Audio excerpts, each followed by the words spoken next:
For 30 days, I decided to fully immerse myself in the messages of Medjugorje, living them every day to see if they would truly change my life. I had heard countless stories of pilgrims going to this small village in Bosnia and Herzegovina, returning with renewed faith, inner peace, and a deeper connection with God. But I wanted to see what would happen if I brought Medjugorje into my everyday life right where I was. Could these messages of prayer, fasting, and peace really transform me, not just in a moment, but for good? It all started with a simple but firm decision. I wasn't able to travel to Medjugorje, but I realized that Medjugorje wasn't just a place AEUR, it was a way of life. The messages that have been given there over the decades could be lived anywhere, including my own home. I was ready to commit to this spiritual challenge for a full month and see what would happen to my faith, my relationships, and my sense of peace. I knew it wouldn't be easy, but I also knew it could be life-changing. The first day was all about prayer. In Medjugorje, the Virgin Mary has often emphasized the importance of daily prayer, especially the Rosary. So I began by setting aside time in the morning and evening to pray the Rosary. At first it felt like a ritual AEUR, something I was doing because I said I would. But after a few days, something started to shift. The rhythm of the prayers, the repetition, the meditations on Christ URTM's life and Maria URTM's role, it all started to calm my mind. My days, which were usually filled with stress and distractions, began to have a new sense of focus.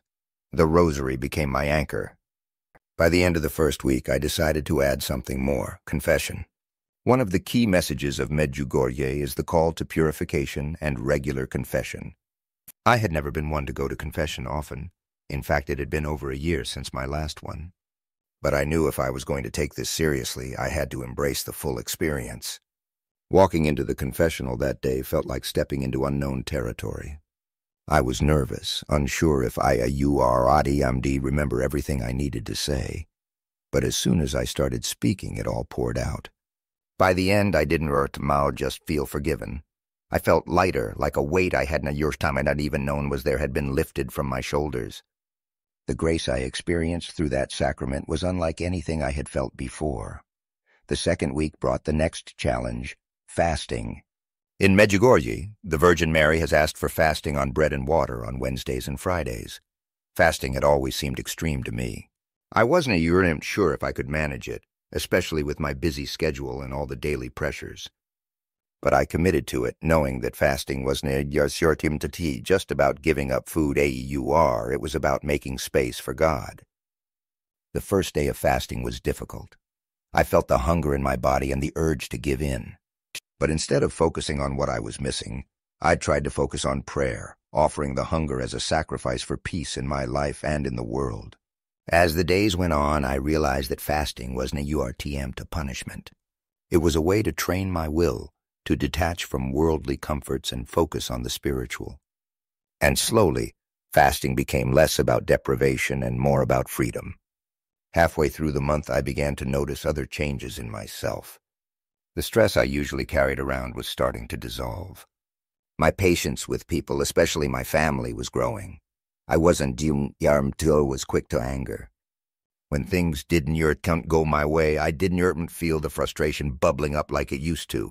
It was as if the peace that Medjugorje promises was seeping into my everyday life, not through a dramatic moment, but in small, subtle ways that were transforming me from within.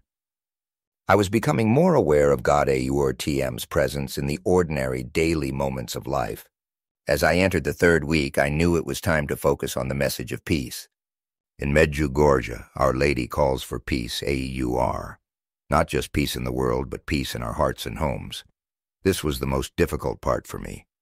Peace had always seemed like an abstract idea, something I couldn't quite grasp. But I realized that peace is something we actively create, through our thoughts, our words, and our actions. I started small by being more mindful in my interactions with others. Instead of reacting with frustration, I chose to respond with patience and kindness, even when I felt misunderstood or upset. I sought to create an atmosphere of calm and understanding in my home. Every time I felt my temper rising, I would stop, take a breath, and ask for peace to fill me.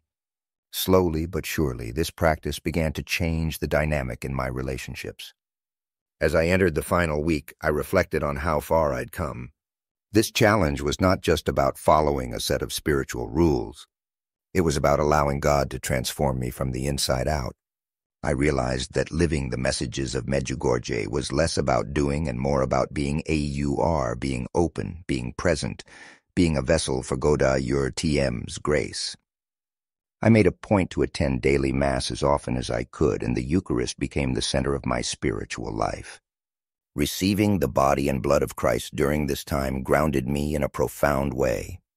It wasn't a Ur TM, it's just a ritual anymore. It was an encounter with Jesus himself. Through the Mass and Eucharistic adoration, I felt my heart being filled with a love that was far beyond my own.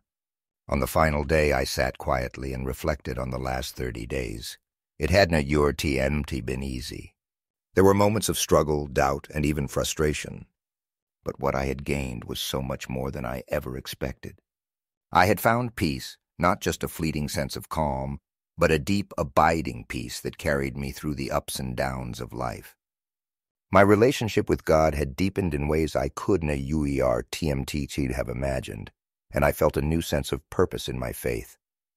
The messages of Medjugorje AUR prayer, fasting, confession, and peace AUR had truly changed my life, not just for those 30 days, but for the journey ahead.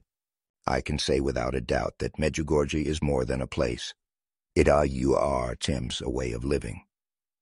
It AUR TM's is an invitation to transformation, to peace, and to a deeper relationship with God. And if you embrace it like I did, your life will never be the same.